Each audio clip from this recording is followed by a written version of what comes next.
রাজধানীর রমনার বেইলি রোডে দাম্পত্য কলহের জেরে জেবা আদিবা ৩১ নামের এক গৃহবধূ আত্মহত্যা করেছেন বলে পুলিশ জানিয়েছে। তিনি নেইল আর্টিস্ট হিসেবে কাজ করতেন।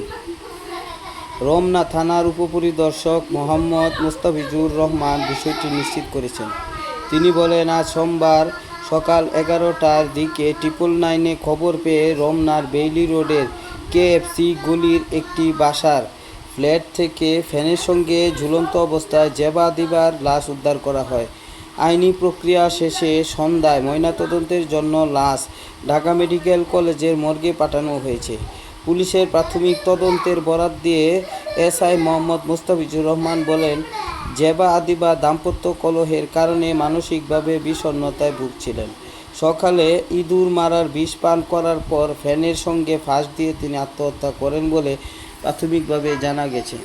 পুলিশের এই কর্মকর্তা বলেন, জেবা আদিবার আগে একটি বিয়ে হয়েছিল। ওই স্বামীর সঙ্গে ছাড়াছাড়ি হয়ে গেলে তনয় নামের আরেক ব্যক্তিকে বিয়ে করেন তিনি। স্বামীকে সন্দেহ করা নিয়ে তাদের মধ্যে দাম্পত্য কলহ চলছিল। দাম্পত্য কলহের বাইরে আত্মহত্যার পেছনে অন্য কোনো কারণ রয়েছে কি না তা ময়নাতদন্তের প্রতিবেদন ও তদন্তের পর বিস্তারিত জানা যাবে।